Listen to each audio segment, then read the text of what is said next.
Kau sering mengaitkan narsisisme dengan suara-suara lantang dan kesombongan yang meluap-luap.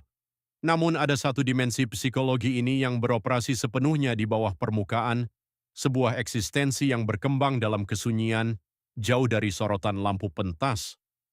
Bayangkan ia seperti seekor naga yang menjalar di bawah perut bumi. Ia tidak terlihat oleh mata kasar, namun gerakannya mencetuskan gegaran halus yang berterusan, getaran yang hanya dapat dirasai oleh mereka yang berada paling hampir dengannya. Profil ini seringkali berjaya menembusi benteng pertahanan semula, jadi kau karena ia tidak muncul sebagai ancaman. Sebaliknya, ia berselindung di sebalik watak-watak paling suci dalam hidupmu. Seorang ibu yang begitu berkorban, saudara yang tampak rapuh, atau seorang mentor yang seolah-olah meletakkan kepentinganmu di atas segala-galanya. Di mata dunia, mereka tampak sempurna tanpa celah.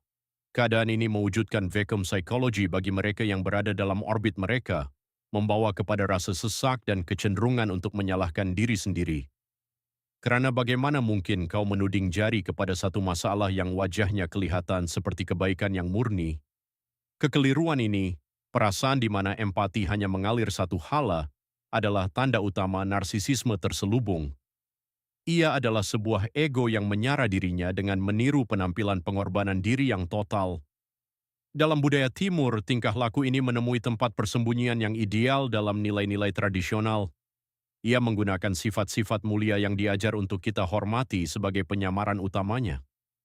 Sifat seperti pengorbanan ekstrem dan mendahulukan orang lain seringkali dimanipulasi. Di tangan seorang narsis terselubung, tindakan mulia ini menjadi alat untuk memenuhi kelaparan emosi yang tersembunyi bagi mendapatkan pengiktirafan dan kawalan. Bagi seorang ibu yang terlebih berkorban, setiap tindakan menjaga adalah sebuah deposit, invoice yang akhirnya harus dibayar oleh anak dengan kehilangan autonomi diri. Perkara yang sama berlaku kepada kerapuhan seorang saudara atau rakan yang mengumpul rahasiamu. Ini bukanlah kepercayaan, ia adalah tuas untuk memastikan kau tidak akan pernah pergi. Apabila pengorbanan digunakan untuk mencipta hutang emosi, ia bukan lagi tindakan kasih sayang. Ia menjadi pelaburan yang dikira secara teliti direka untuk memastikan mangsa terus terikat pada ego sang manipulator. Untuk memahami mengapa kitaran ini berulang, kau harus meneliti monolog dalaman yang memacu tingkah laku tersebut. Naratif mereka adalah tentang kesyahidan yang sunyi. Mereka membisikkan pada diri sendiri, akulah yang tetap bertahan saat orang lain pergi, atau akulah yang memikul beban ini. Ini melahirkan rasa berhak yang diam namun intens, satu kepercayaan bahwa penderitaan mereka melayakkan mereka memiliki kuasa tertentu ke atas orang lain. Rasa berhak ini membawa kepada jangkaan yang mustahil, bahwa engkau seharusnya tahu apa yang mereka perlukan tanpa mereka perlu mengatakannya. Mereka melayan kesunyian mereka sebagai ujian kesetiaanmu. Apabila engkau gagal memenuhi tuntutan yang tidak terucap itu, hukumannya jarang sekali dalam bentuk pertengkaran besar. Ia adalah penarikan diri yang melemaskan. Kau akan berhadapan dengan kekecewaan yang berat dan rasa tersinggung yang membuatkan kau berasa seperti telah melakukan jenayah, walaupun tiada peraturan yang pernah dinyatakan.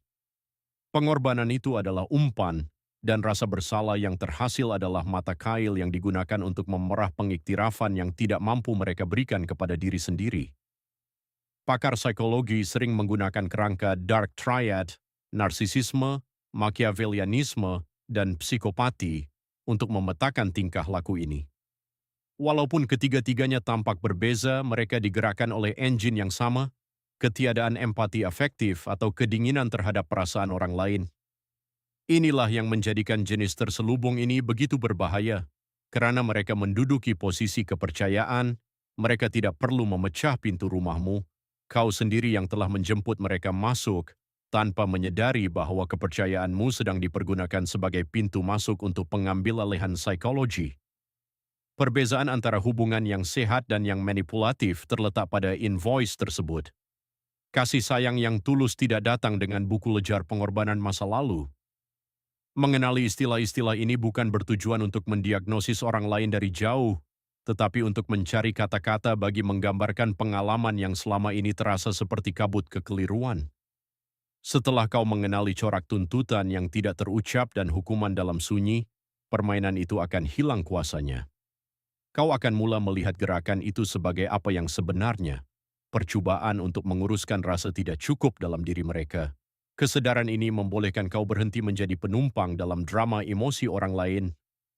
Dengan memisahkan keperluan mereka daripada tanggung jawabmu, kau boleh mula membina sempadan yang melindungi kewarasanmu sendiri. Mengenali esi